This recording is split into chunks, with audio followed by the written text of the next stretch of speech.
Nannie Doss was her own PR agent. She overpowered the news in the mid-1950s by flirting on camera, cracking morbid jokes, and framing her horrible crimes as nothing more than a fluke on the path to finding Mr. Right. And love can justify anything. Right? This is the case of Nannie Doss. Welcome to Enter the Dark.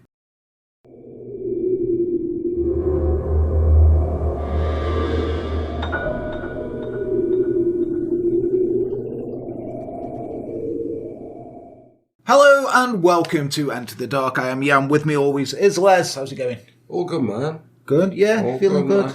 Feeling good. You're tired, aren't you? I'm tired. I've not had much sleep. You see, we're actually recording / filming.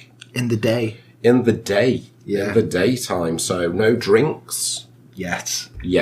You've just literally been discussing, it's 10 to 12 now, discussing if 12 o'clock is a socially acceptable time to drink. It's true. That's true. Well, it's my first day off. I've had 2 hours sleep, and we're getting hardcore today, aren't we? We are. We're recording a lot of them because, this is the end of an era of recording in the haunted bedroom, innit? It is. It is the end of an era. Yeah. Indeed. Your boy is moving. He's in love. Look at me. In love. Knobhead. Anyway, speaking of people who aren't knobheads, it's our Patreon supporters, who we have Hannah Blue Harrington, Amanda Champagne, Astoria Crowley, Amy Emma and Jack Coleman, Lisa Dempsey, Marie T. Johnson, Casey the Cannibal, Becky Louise, Izzy from the Clink, Jules Henderson, Michelle Hudson, Alicia Llewellyn, Mandy Madden, Fire Pixie, Little Miss Scara, Elle, Swiss Phil, Krista, Elizabeth Lee, Cookie Fenner, and Verena Schmidt.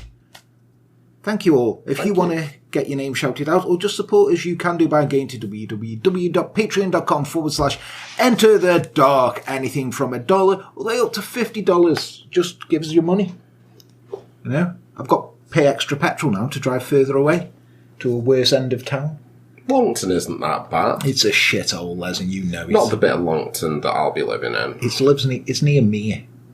Lightwood, it's at the bottom of Lightwood Road. Yeah, it's like Beirut. There's only been one killing in the last 7 days. Yeah. And that was that tramp that you killed. Look, right, that wasn't proven. And you shouldn't have fucking looked at me that way. You shouldn't. Anyway, so yeah, Nannie Doss. Now, Les, do you know anything about Nannie Doss? No, nothing. Surprise, surprise. This is the kind of woman who would have lured you in. She would have done. So let's get started. Now, do you know why she would have lured you in? Why? Because one of her many virtuitous, refined, and straight up housewifely skills the 49-year-old Nannie possessed was her ability to bake a mean cake. Oh, yeah. Yeah, anything you love. We discussed this about Rose West, didn't we? You did, being like a pretty good baker. I mean, I think they keep their cooking implements away from Rose West now. Yeah. She was being finger-banged by Myra Hindley, though, wasn't she? Yeah. Allegedly. I mean, I'd pay to watch that. Just definitely, it'd be a challenging wank, or would it? One day she sent a buttery homemade confection all the way from her home in Tulsa, Oklahoma to Goldsboro, North Carolina, intending to woo a 60-year-old dairy farmer named John Keel. Now, the man was smitten with her humorous letters and her obvious skill in the kitchen and hoped that Nannie would soon head east to be his bride. Nannie was stuck in Tulsa for the time being, caring for a sick, aged aunt, but Keel felt sure that they'd shortly be together. I mean, it sounds lovely so far, doesn't it? It does. Got It's a woman wholesome. sending you cake. And back then, sending cake through the post, that's got to be hard. As yeah. It's going to be hard now, isn't it? Yeah, I mean, they would have had preservatives back then. Probably fucking more than we have now. But anyway, before Keel could get his hands on a ring, he learned something horrifying about his lady love. She had just been arrested. There was no aged aunt. There had never been an aged aunt. The person that she had been caring for was her husband, and now he was dead. I'm mighty proud that she didn't come to my part of the country, Keel later said, in that exact voice. Now, the nanny that Keel thought he knew was born Nancy Hazel in 1906. Her family owned a farm in Calhoun County, Alabama, and her parents were strict. Nannie had to work in the fields from a very young age, and she was by no means allowed to run around with boys. Today, rumours abound that her father was abusive and that Nannie rebelled by sleeping around as much as she could. You do that, don't you? Not anymore. Someone says, no, Les, you can't do that. You just shag around. No. So you got Yoko. Where's the lie? That's not how it was, like, perfectly normal. Just dating. Like, dating sites. Met up on a date, you know. Make me out to be some sort of roving Lothario. Maybe just angry. Just angry. Angry. How dare you take my best friend? Now, we don't know this for a fact, but we do know that he was controlling and that she liked boys a lot. In fact, the austerity of her boyfriendless upbringing was something Nannie would rebel against for the rest of her life. She loved the cock, essentially. Long before she thought of boys, though, she suffered a terrible accident. When Nannie was 7, she was riding along in a train when the whole thing crunched to a sudden stop, and she split her head wide open against the metal bar of the seat in front of her. She felt the repercussions of this injury forever. Awful headaches and a sense that sometimes she was thinking crooked. Head injury. The Hazels were perpetually poor, and by the time Nannie was 15, a gap-toothed, rosy-cheeked cutie. She was dropped out of school to work on the farm full-time. And now, that same year, she got married. Now, it wasn't exactly a Romeo and Juliet type situation. The man, Charlie Braggs, was someone her strict father had already approved for her. But Braggs himself was thrilled at the match at first. Nannie presented herself to him as a church woman, and Braggs found her a pretty girl, good build, and lots of fun. Big childbearing hips is what he meant by good build there. Voluptuous. Yeah, it's looking like, well, your girlfriend with her narrow hips, she'll only be able to have about 6 or 7 children. Now, Nannie, however, found it difficult to stay put. She was quick-tempered, said Braggs. Her whole family is like that. Sometimes she would go mad for a reason, and sometimes it seemed not. She'd pout and then go off for days or weeks, often with other men. He found out that she was no more Christian than if she had never heard the Bible preached. Savages. Now, they had 5 children, but 3 of them died young, and Braggs harboured a few unspeakable suspicions about that fact. He noticed that 2 of the babies had shown symptoms of severe stomach troubles just before they died, and had turned black so quick. He's not racist, by the way, there. No, like... Yeah, the skin turned black. No, yeah. He wasn't being a racist there. His misgivings left a horrible taste in his mouth. What could he do? Motherhood was a woman's world and a mystery to him. It's just like, you look after your kids, it's not that hard. It's not. It's a mystery. It's a mystery. Something else went wrong during their marriage. Nannie's father left her mother. Nannie despised him for it and refused to let him see his grandkids. Perhaps in her mind, her father had failed to hold up his end of the bargain, which was fully inhabit the role of husband. The breakup only increased her adoration for her mum, and she said, I'd get down on my knees and crawl anywhere for my mother, she said years later. The love would eventually come under severe questioning, but Nannie was always adamant about this one thing. She loved her mother and she would never hurt someone she loved so purely. Motherhood didn't suit Nannie, though, and neither did marriage, at least not the imperfect marriage she had with Braggs. After 8 years of fighting and suspicion, Braggs grew tired of chasing Nannie around Alabama and filed for divorce. Sensing that Nannie was either unfit or willing to take care of her 2 remaining girls, he kept their oldest daughter and sent the other one to live with Nannie's dad. I mean, it's like, oh yeah, I'll keep the oldest one and you can go live with your granddad, who is abusive, possibly. Quite nice. Just keep both of them. Got 2 pairs of hands for the farm there, haven't you? Yeah. Anyway, years later, Nannie told a reporter that she didn't hate men, despite what her actions implied, because some men were good. She certainly enjoyed male company, and she was always pursuing men, writing to them, flirting with them, marrying them, and the men she met were good, at least. That's what their friends, neighbours and family members said. Nannie told a different story. In her version of events, she was forever the innocent princess, disappointed again and again by a long line of unsatisfactory suitors. Now, on the night of Friday, November 26, 1954, the police of Tulsa, Oklahoma were surprised to see a plump, jovial, quintessentially grandmotherly figure brought into the police station on suspicion of murdering her fifth husband. The woman, Nannie Doss, was coquettish and hilarious, and the police were taken aback by her cheerful disposition. "She talks a lot," said Detective Harry Steig, "but not about the case." She laughingly brushed off questions about arsenic and autopsies and unhappy marriages. She smoked her cigarette and her eyes sparkled. They're like, "Did you poison them men?" "Oh, officer, are you flirting with me?" It's like, "No." So it took 24 hours of on and off interrogation before Nannie admitted that, alright, yeah, she'd poisoned her husband, Sam Doss, by spiking his coffee with rat poison. Around midnight, she signed a formal statement admitting that she was a murderer. Meanwhile, reports were trickling into the police station of more dead husbands, a dead step-grandson, and the long-held suspicions people had about the smiling, talkative widow. Now, after a weekend of continued interrogation, Nannie giggled at the police officers and told them she was finally ready to clear her conscience. Sam Doss wasn't her only victim, she declared. "I declare. I do declare." She had 5 husbands and she'd killed 4 of them. After Charlie Braggs divorced her, Nannie had married an older man named Frank Harrelson from Jacksonville, Alabama, who had children from a previous marriage. According to Nannie, Harrelson was a mean, abusive drunk. She tolerated his weekend benders for 15 years, until the day he came home plastered and snarled, "If you don't come with me to bed now, I ain't gonna be here next week."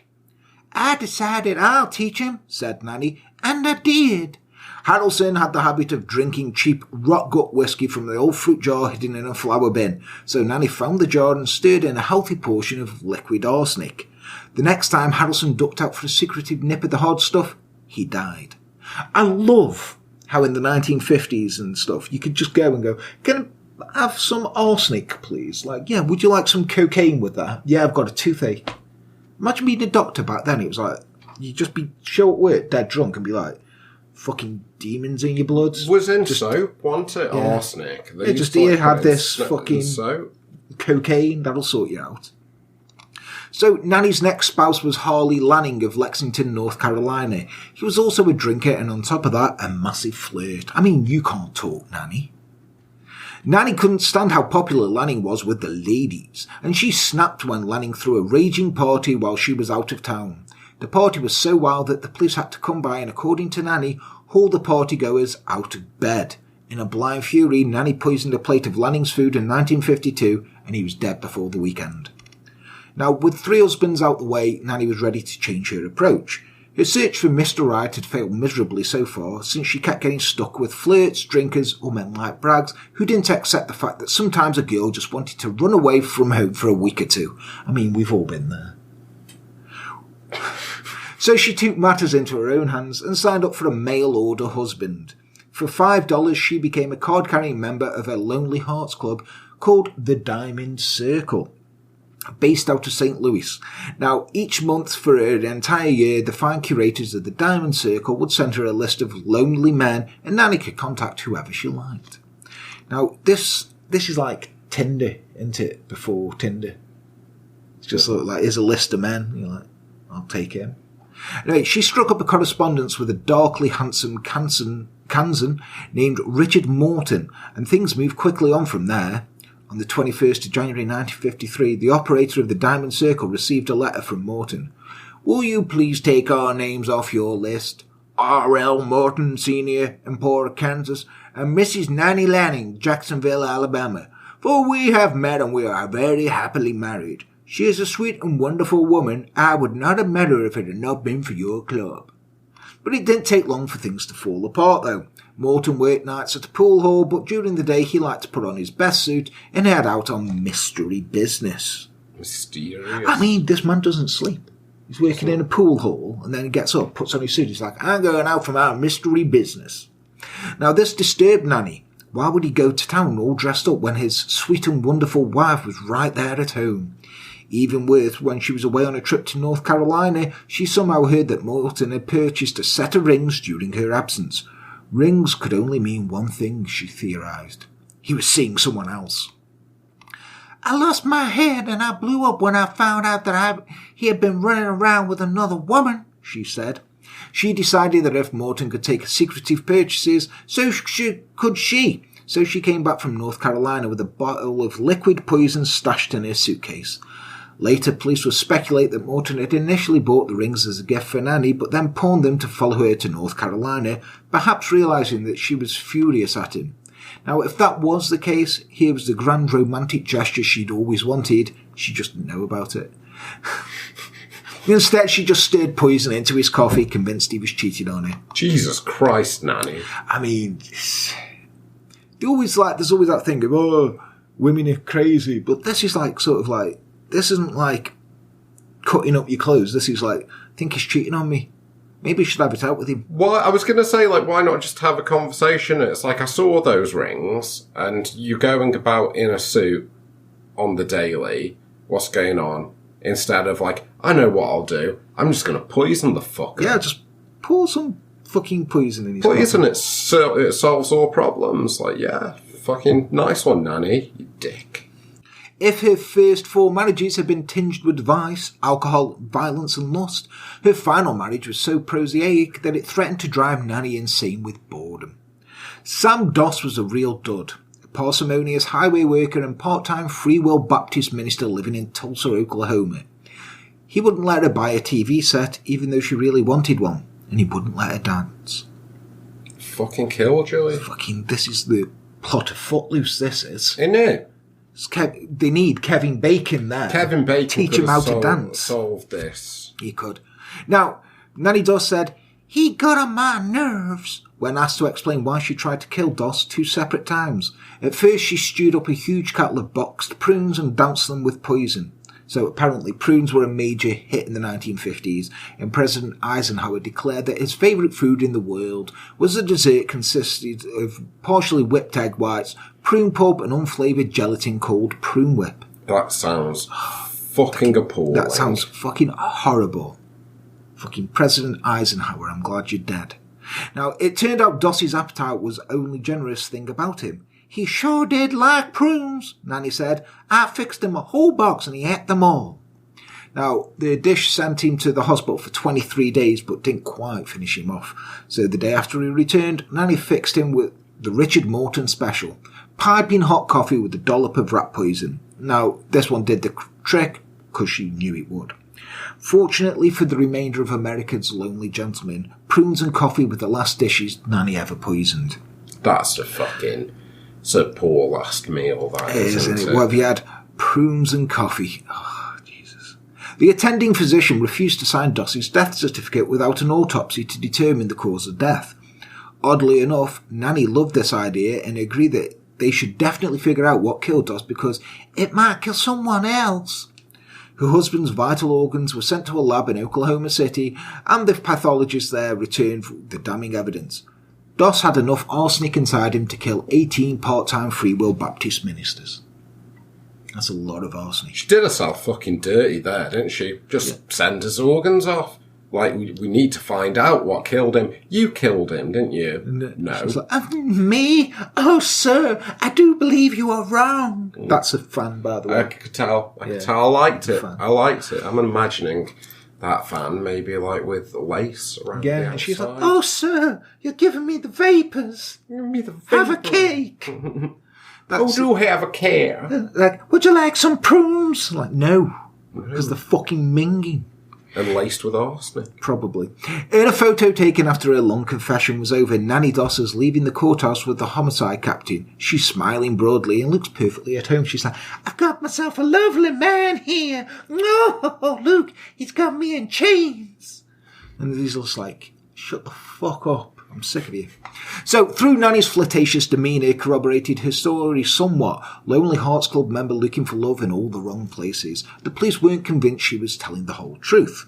There were too many other mysterious deaths linked to her name, including those of her mother, father, 2 sisters and 2 of her children, and a step-grandson. But when you tried to get her to admit to killing relatives, Nannie's attitude changed abruptly. You can dig up all the graves in the country, she snapped, and you won't find any more of me. Psycho. Anyway, Nannie acted deeply offended by these insinuations. The evidence was pretty damning, though. She'd been hanging around both her sisters and her beloved mother right before they died. Then, the day after her mother's funeral, Nannie had pranced off to marry Richard Morton.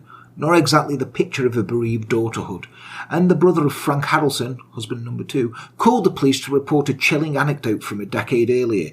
He and Harrelson had been walking past a cemetery when Harrelson pointed out the little grave that belonged to his grandson, muttered that the boy had been poisoned, and then said simply, "I'll be next." Let's fucking get a gun. I mean... And club it to death. I mean, you're Americans. If you think someone's poisoning you, shoot them. Think someone's got a sandwich, shoot them. None of this is fit with the image that Nannie... down a school hall. Shoot them. You know, it's America. Land of the free. Sorry, Yanks. So none of this fit with the image that Nannie had so carefully crafted. That a breezy, good-humoured grandmother who flirted with police, smiled at the press, cracked jokes about the whole silly situation. Okay, so she maybe killed a husband or two, but it was all tinged with a bit of arsenic and old lace-esque humour, which, that was a movie that came out when Nannie was 38, by the way. Old Lace? Arsenic and Old Lace. Arsenic. What a title. Fuck yeah. And anyway, her husbands were cheats, liars, abusers and prudes. In the light of her murders, they were practical, just the sort of get-a-done move you'd see from a sensible housewife. I mean... Yeah. It is really, isn't it? It's direct. I'll give it that. Yeah, but, she'll be fine with it. But other sources vehemently denied that Morton or Lanning had ever cheated on her. In fact, the salacious story of Lanning's supposed orgy was contradicted by none other than Charlie Braggs, Nannie's first husband. In a peculiar twist, one of Nannie's and Bragg's surviving daughters had ended up marrying Lanning's nephew, and the party that the police interrupted was actually just an innocent family visit. All that happened was that the police heard there were strangers in the house, which is out in the country by itself, and went out to see who it was, said Charlie Braggs. Nannie wrote us a terrible letter after that, but there was no more calm, steady man in the world than Harley Lanning. There you go. He was a calm, steady man. He was. Apparently sleeping with his nephew's daughter, possibly. Anyway, Sam Doss's brother also began poking holes into Nannie's story. He'd been suspicious of her from the start. No woman is going to travel 1,000 miles or so to marry some plain working man just because she wants him. I mean, you do your brother dirty there, aren't you? Yeah, you maybe she, I'm the handsome brother. No one's going to do that, are they? Anyway, he watched Nannie torture the puritanical Sam Doss by smoking openly and wearing scandalous outfits, and he disagreed with the popular perception of Nannie as a simple, candid, open and cheerful. That wasn't the Nannie he knew. She was a smart one, he said. She was shrewd, very shrewd, and I seem to remember that she'd sometimes tell you one thing and then next time just the opposite. Now, despite her detractors, Nannie was enjoying her newfound celebrity. She hammed it up for the press, and they rewarded her with splashy headlines like, "Calm, affable grandmother tells of poisoning 4 or 5 spouses. Tulsa grandma charmed and poisoned him. Nannie Doss once carried a pistol. Was well liked." Was well liked. I don't know if it's the pistol or Nannie Doss was well liked. I think it was the pistol. Yeah, the pistol was well liked. That's a weird, phrase, a term of endearment. If you're a right little pistol. I remember seeing, on the on outside newspaper shops where they got the board with the headline on. Yeah. I saw one said, "Cat lover, 46, murdered," and I was like, how sad was this person's life that the only thing that they could describe him as was cat lover. Cat lover. And who did they piss off? I don't know, probably the RSPCA or something. Well, they have been known to do that. Yeah. Haven't they? You're just there stroking your dog, and then all of a sudden the door bursts open. Somebody from the fucking RSPCA there with a shotgun. Twat! Fucking down. Dragging your dog out. Fucking kicking it to death, and it's there fucking yelping like, ow, ow, ow. And then they shoot you in the face. That happened once. You wake up covered in piss. Anyway, moments before she appeared on TV to be interviewed, the cameraman suggested she remove her glasses and smile for the camera, quipping, "You might get another husband if you look nice." Nannie replied, Ain't that the dying truth? Laughing at her own pun. Yeah. Oh. Now, she was Oklahoma's biggest news story of 1954, and she knew it. The second biggest news story was that hay bale that looked kind of like President Roosevelt. It was a good hay bale, that was. Yeah. Nannie was certainly not the first or last serial killer to achieve or even enjoy celebrity, but she was a celebrity at an interesting time in America. Now, think of everything cliche you know about the 1950s. You know, housewives vacuuming with martinis in their hands and existential horror in their eyes, and every home was outfitted with a TV set. Nannie's celebrity fit perfectly into the social landscape. She was a twisted parody of the housewife, a woman seemingly obsessed with marriage and cooking, but a woman who used her feminine charms to catch and kill men instead of catching and keeping them. She wore cat-eye glasses and lipstick, her hair was curled, she was photographed in a double string of pearls. She appeared on TV giving interviews and flirting with cameramen, creating an intimacy between audience and murderer which would be been unthinkable in the case of previous lady killers, and enabling her reputation to spread farther and farther. Now, perhaps the version of femininity that Nannie presented to the world seemed, in a dark way, more appealing and more accessible to her female peers than the versions that we're receiving from other sources. Now, after all, the rest of America's housewives changed the channel away from coverage of Nannie's case. They would have been presented with goddesses like Marilyn Monroe, glimmering in tight white dresses and marrying baseball stars, so perfect as to feel utterly foreign to them. So Nannie's court-appointed lawyers refused to make a plea for her, insisting she was mentally incompetent, so she was given a default plea of not guilty. Nannie herself continued to flirt with everyone in power. On the way to the courthouse, she told the prosecuting attorney that she'd been cold in her jail cell, and to prove it, she placed one of his freezing hands on the back of his neck. When the police woke her from an evening nap to interrogate her, she laughed, "I don't know why you guys get me up at this hour to talk to me. I've been talking to you for a week." Her lawyers finally had to tell Nannie to stop chatting to the police altogether for fear she'd let something slip about the dead family members. So they're like, "Stop fucking flirting with these guys, okay?" And she's like, "Oh, but they're so lovely to me." And he's like, "Just shut the fuck up and stop touching your prosecuting lawyer." She said, "But my hands were cold." Meanwhile, bodies were being dug up all over the country. Arsenic was found in every one of Nannie's dead husbands, and the murder charges racked up against her accordingly.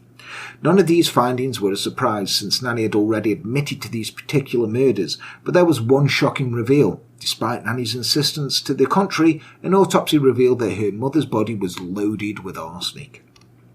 Why was Nannie so loath to admit that she killed her mother? She'd been practically giddy about the murders of her disappointing husbands, as if she were entitled to take their lives. Now, considering how enthusiastically she agreed to the autopsy of Sam Doss, it almost seems as though she wanted her husband's killings to come to light.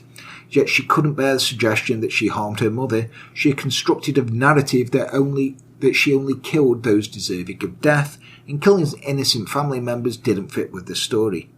"I'd get down on my knees and crawl anywhere for my mother," she insisted, and the papers printed it, word for word. Now, though the image she manufactured was one of a harmless, lovelorn femininity, an image reliant on both sexist and ageist assumptions about who could be dangerous and when Nannie, the alleged mother killer, actually had a horrific dark side. This might seem obvious since she murdered 11 people, I think, including a child, but strangely, or perhaps predictably, she didn't really scare people. For the American public, Nannie was forever an affable grandmother and the punchline to a joke. Now, if you look at Ted Bundy, he makes waves not just for the crimes, but for the ability to pass as a normal, non-violent, and even charming. So, Ted Bundy said, "I was a normal person, I had good friends, I led a normal life, except for this one small, very potent and destructive segment that I kept very secret and close to myself. When they're not committing these monstrous crimes, they walk among us, looking perfectly innocent, and in Nannie's case, plump, cute, and grandmotherly. Isn't that the part of what's so horrifying about serial killers, Les? That, the next Ted Bundy or Nannie Doss could have been your next door neighbour, and Nannie could make you a cup of coffee." Well, you don't know, do you? That's the thing. It's like they look just like us. I mean, you've got some who that Picton fellow, the one who fed people to pigs. Yeah. who, like, you look at him and you clearly go, sketchy. But the majority, I mean, like, Dharma was like a charming looking, sort of guy. I mean, a lot of them I just want to take photos of you, right? That's how they fucking get you, though, isn't it? It's like they look unassuming, and just like the person. We're going to watch some videos, and then you can leave. Or watch Exorcist 3, It's my favourite. Now, Ted, he was a rapist and necrophiliac. He's objectively scarier than Nannie, who was giggling and poisoning prunes. But serial killers aren't scary because they're male. They're scary because they destroy order, or rather, they reveal that we perceive as order and normalcy. So the All-American Boy, the Giggling Grandma, housewife, vacuuming, yada yada yada, and it's been a violent lie all along. Now, in the 1950s, Nannie Doss looked far more like an average housewife than Marilyn Monroe did. She embodied the order of things, mothering, marrying, cleaning the kitchen floor, and yet she brought death into the wake. Now, by December the 5th, the press learned that this gentle grandmother had another morbid hobby. She'd loved to compose tombstone epitaphs. Her step-grandson's tomb read, "Darling, how we miss thee." Lanning simply said, "We'll meet again." I mean, they're not very good epitaphs, are they? No, they're not the best. I mean... Not like Spike Milligan's, I told you I was sick. But the thing is, though, she's like, I love making them. What's that, Spike Milligan? Yeah, I told you I was ill. So, yeah. And at Nannie's preliminary hearing on December 15th, the judge decided to turn her over to the state asylum so doctors could determine whether she was insane or not. Arsenic Nannie wasn't upset about the compulsory 90-day stay. In fact, she was relieved. It seemed to her like a little luxury. "Now maybe I'll get some rest. I won't have to answer so many silly questions," she laughed. She had high hopes for the asylum vacation, telling a jail matron, "Maybe those docs at the hospital will teach me to think straight." It's like, probably not. They'll probably give you electroshock therapy. Yeah. True to form, Nannie thoroughly enjoyed herself at the asylum, where she celebrated her 50th birthday. She was getting plenty of attention due to her continued celebrity status, and she made sure to primp every time the staff psychiatrist came round to examine her. One of the doctors raved about her behaviour to the press, noting that she still suffered from headaches, a holdover from a childhood accident, but that otherwise her health was perfect. In fact, she was nearly perfect. "If you had small children," he said, "you'd be delighted to have her as a babysitter." What the fuck? Now, his supervisors disagreed. They were like, "Shut the fuck up." Yeah. On March 14th, a group of medical examiners declared Nannie mentally defective with a marked impairment of judgment and willpower, and recommended that she be recommitted to the asylum. But the prosecution pressed on, demanding that she at least be tried for murder, so Nannie was tossed back into jail while her attorneys entered a plea of not guilty by reason of insanity. A sanity hearing was set for April, with everyone rolling their eyes about it as dueling sides gathered their experts. The hearing shapes up as a battle of contradictory and testimony by the psychiatrist, snarked a little paper from South Carolina.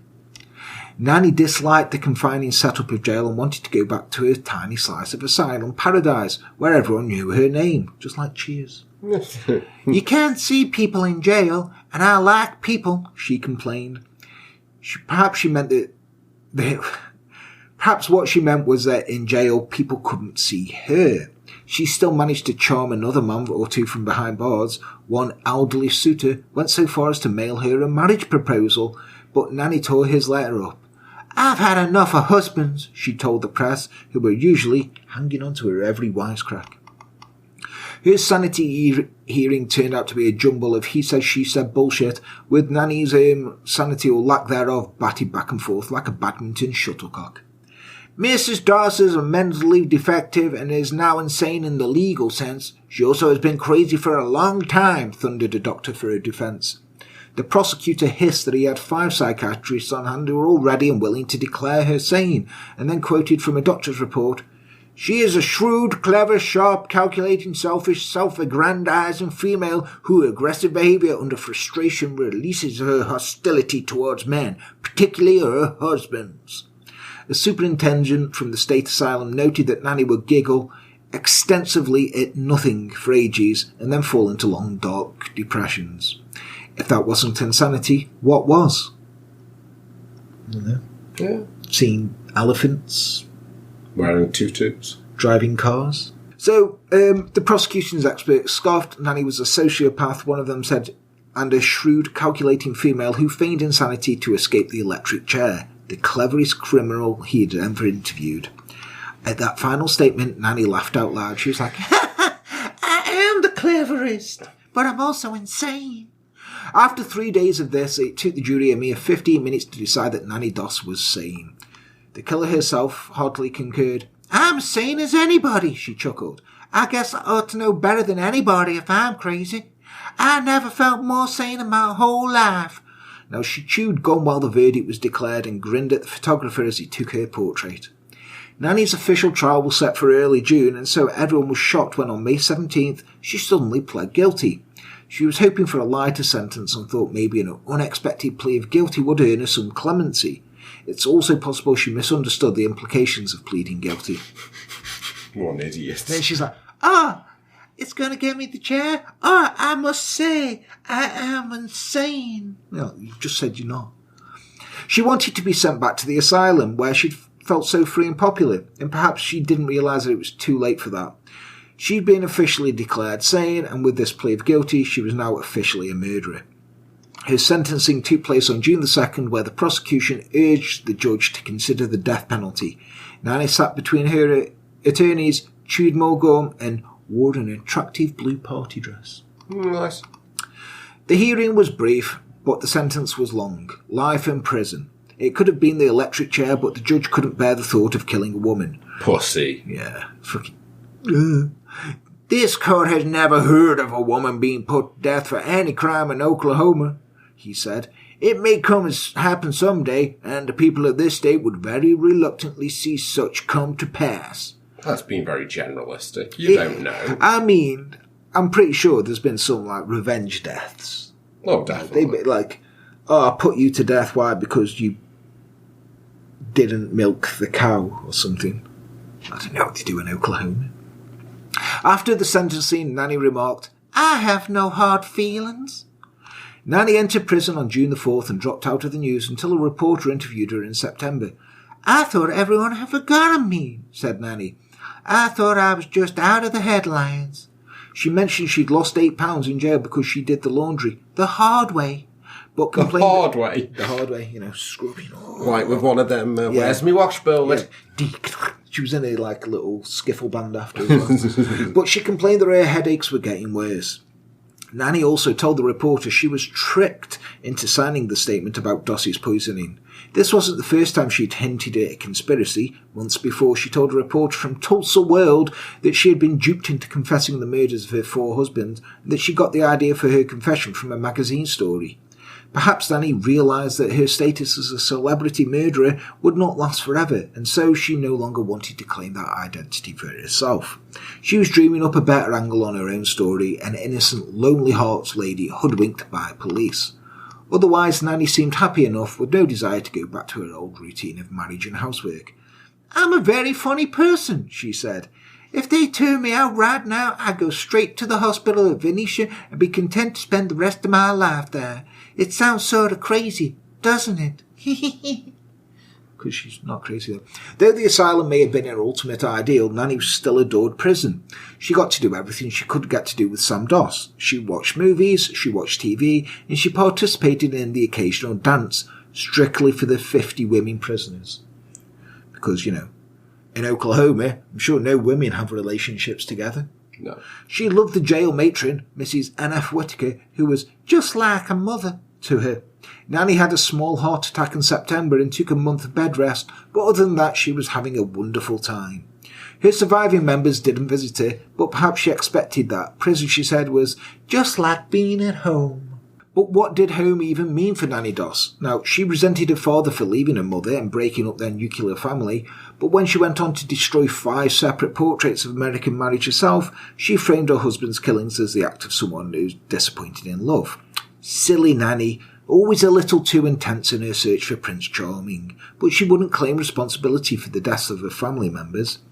Nannie seemed to have very specific ideas about the roles of husbands and families should play, and she reacted furiously when people disappointed her by not fulfilling those roles. From the prosecution, remember her aggressive behaviour from underneath frustration releases her hostility towards men, Les. Yeah, yeah. Now, it seems likely that her issues originated from or were exacerbated by her early childhood head injury, since numerous studies in recent decades have linked frontal lobe injuries to increased incidence of violent, uncontrollable social behaviour. Now, perhaps her wounded extreme reactions also stemmed from her earliest and greatest disappointment in another human, her father, who stifled her girlish longings for romance, who practically arranged her marriage, and who put the final nail in the coffin that he held her ideals of love when he abandoned her mother. But none of this was explored in much depth in the press, nor the decades following. Now, these days, Nannie is still remembered as the hilariously murderous grandma who read romance novels in jails and was obsessed with trading in her husbands for newer models. Now, this attitude continues today towards older women who kill. Now, there's a disparity between the grandma archetype that smiles, bakes great, like Rose West. Yeah. She bakes great pies. She's got cozy knowledge, good old days and love. And the murderer archetype, physically strong, usually male, follows his victims down dark alleyways, crawls through bedroom windows, is just too much to reconcile. Now, people tend to collapse back onto humour to deal with and or diminish it, like us. As an editorial about Nannie Doss once chirped, "Grandma, you rat." Now, you've got to hand it to her though, she was smart. She knew how to work out the best angles. She was clever enough to realise that as a husband killer, she could hide behind this dopey, lovesick persona and possibly escape with her life. If she'd appeared in the press as a matricidal maniac, she would never have gotten the attention that she did. The chuckles from cameramen, the jibes from police officers, the doctor who genuinely believed she'd make a great babysitter. And Nannie adored that attention, and Nannie felt so constricted by the men in her life, from a controlling father to Sam Doss, who was like just fucking puritanical. Now, she was like a reality TV star, emphasising only the most marketable aspects of her shady past. Slowly her story turned into a twisted fairy tale, the fickle princess who couldn't find what she wanted, and the doomed suitors who couldn't give her what she needed. Now, in prison, Nannie retained her signature humour. In 1957, she quipped, "When they get short in the kitchen, I always offer to help out, but they never let me work there." Wonder why, Mrs. Arsenic? Just keep the arsenic away from her. It's like, okay, here's the food, cook that, yeah. What about this rat poison? Well, just leave that there, just don't use it, just keep the poison away. It's not seasoning. The press, still charmed by her, reported this widely. Now, after 2 years of being locked up, she told a journalist from the Daily Oklahoman that she'd lost the will to live. She wanted to be tried again in Kansas or North Carolina, where she'd also been charged with murder. "Maybe they would give me the electric chair," she said. Now, alas, life stretched on uneventfully for her and nobody took seriously. 7 years into her sentence, she faked another heart attack, which got her out of the prison, at least momentarily. Now, doctors couldn't find anything wrong with her. Grandma, you rat. Exactly. 10 years into her sentence, on June the 2nd, the same day she'd been sentenced to life in prison, Nannie Doss died of leukemia. Now, her notoriety was all used up by then. People had stopped paying attention to her years before. Headlines called her husband killer and mate poisoner and admitted slayer when they announced her death, because her name was no longer enough to remind the world why they should care about Nannie Doss. And thus ends the ballad of Nannie Doss. What did you think, Les? Alright, that one was. Yeah, it's just weird. Do you think you'd go for her? No. Even if she baked you nice cakes? Like, she comes round, you're going around her house, because you're doing imagine you're doing a bit of work, a bit of grafting around there, and she's like, "Oh, would you like one of my cherry cakes?" And you eat it, and you're like, "This is the best fucking cake I've ever had." She's flirting with you a bit. She's like, "Oh, Leslie." Like that. You got a lovely beard. No, I still wouldn't. I can see you're aroused now just by my voice. No. I just need a piss. There you go. Les gets around. He goes for a piss. But thank you. Let us know what you think. Nannie Doss was fucking mental. Yeah, she was crazy. Yeah. I kind of like her just because she's like, oh, mercy me. But deep down, she's like, "I fucking got you. I fucking rat poison." Like rat poison into the coffee. It's good. But yeah, let us know what you know. Do you like that one? We'll be doing more stuff like this because, we're recording all of these in one day, so it gives me months. I don't have to go around to your girlfriend's house. So. I'm joking. The self-enclosed studio is going to be taken there, isn't it, Les? Mm-hmm. Yeah. Yeah, he didn't sound very convincing then, did he? Everything's going to be there, so it'll just be there in a different room where you didn't get sexually assaulted by a ghost. Yeah. Just his girlfriend. But yeah, if you do like what we do, you can reach out to us on Facebook, Instagram, Twitter, email us at enterthedarkpodcast@gmail.com. I forgot our email address there. It's not hard, is it? If you do like what we do and want to support us, you can go to Patreon by going to www.patreon.com/enterthedark. The names of the patrons should be going up right about now. But yeah, come join us. Thank you for watching. Remember to like, subscribe, and leave a comment and all that stuff because YouTube haters. Yeah, I've been Jan. He's been Les. Take care. Bye-bye.